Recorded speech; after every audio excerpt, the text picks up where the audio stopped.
Good morning. I'm Lloyd Sattler. I'm Carl Heichert. Intercessory prayer is indeed a practice of discipleship. And as I was reading some background on this Sunday's text where Jesus sends his disciples out, Jesus prayed to his Father many occasions. He prayed for himself. He prayed for his disciples. He prayed for all believers. And so we do the same thing. We pray for members of our congregation. And I see that you are here in the chapel. How often do you do intercessory prayer? Intercessory prayer is a weekly gathering of fellow members to lift up prayers for people in our congregation and friends of the congregation. And we meet on Tuesdays beginning at 8:30, and we're usually done by about 9:15. Who do you pray for? How do you know who to pray for? The prayer requests come in through the congregation by virtue of notifications to the office or our new prayer request cards that are in the pew racks, and so we use those as the basis for our lifting up prayers for individuals, people who are ill, people who are shut in, people who are celebrating special events, for baptisms, for marriages. And I even see you've got the church directory. Why do you have the church directory?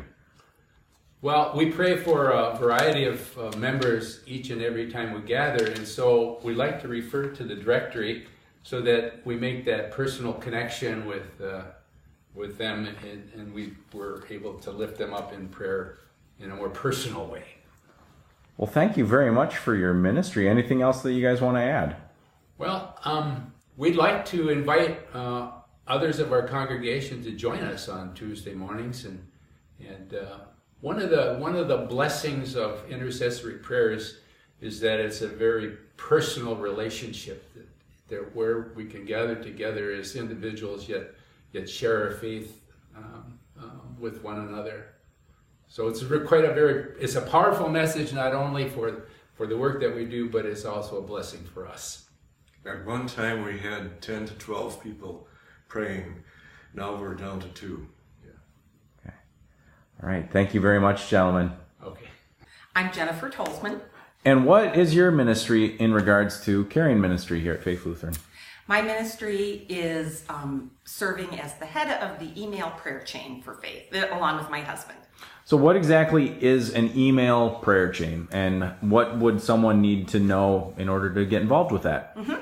Well, the email prayer chain is long ago in the olden days, people used to have a phone prayer chain, and people would call each other and ask them to pray for things. Now, what we do is we get prayer requests, and we put them into an email and send them out to people who are part of their ministry is praying for others in need, or for joys and Thanksgivings and all kinds of things. So I send an email to all the people. Everyone who's on that email chain is blind copied, so they don't know who everyone else is.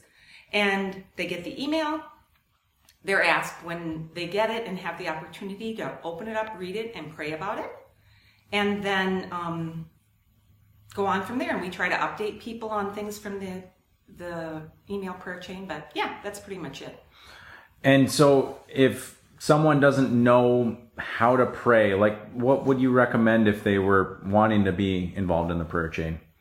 Okay, so first of all, I always think if you can say, "Hey God," you can pray, because all it is a conversation.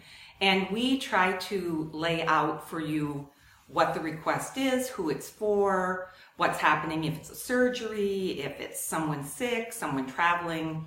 And then we try to give you some words that will help with that.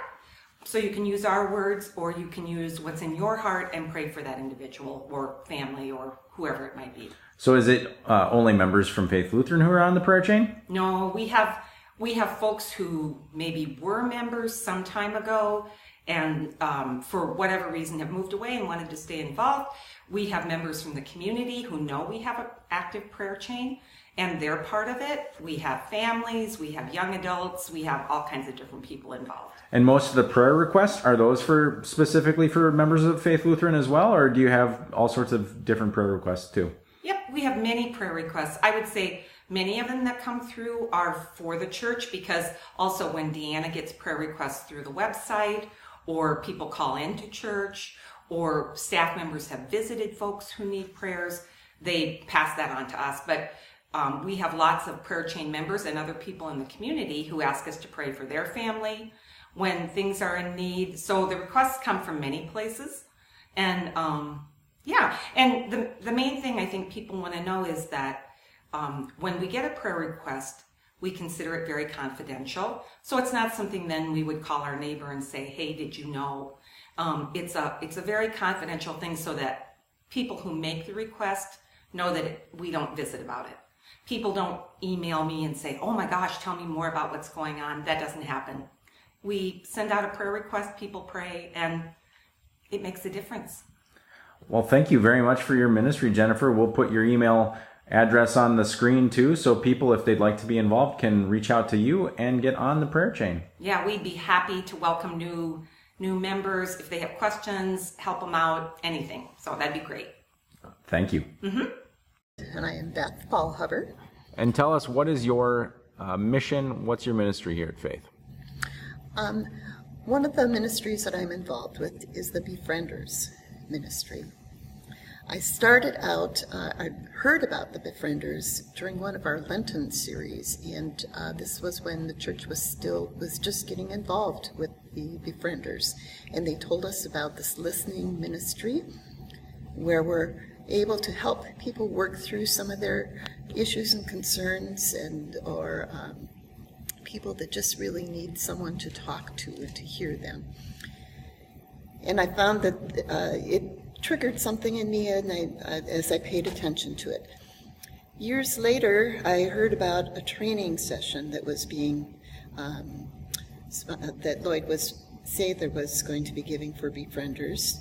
And I was dealing with a personal issue with a family member of mine that was becoming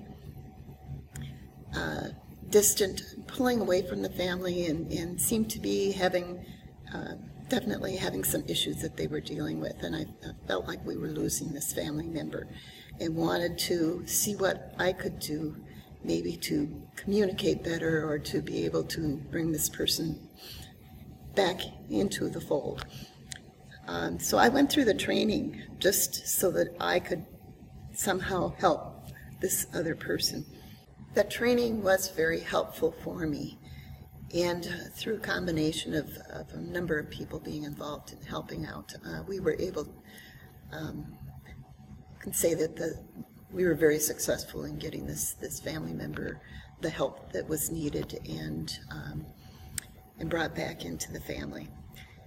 And I was so grateful that I continued to be involved with the Befrienders program, and have been for a number of years. Okay, tell me more about then what can people do if they either want to become a befriender or know someone who would really benefit from a befriender. There's a couple of different opportunities to engage in this caring ministry today. So what would you tell someone? Well, I just want to make sure that people are aware that this program is here, and it is that this church is one of many in the area here that sponsors the Befrienders, and that we are available for those who feel that they have a need, or you know somebody that needs someone that can, where we can provide that listening support, and to help a person work through their issues on their own, but with some guidance and somebody listening and encouraging them to make their decisions and find out what is their real path that they need.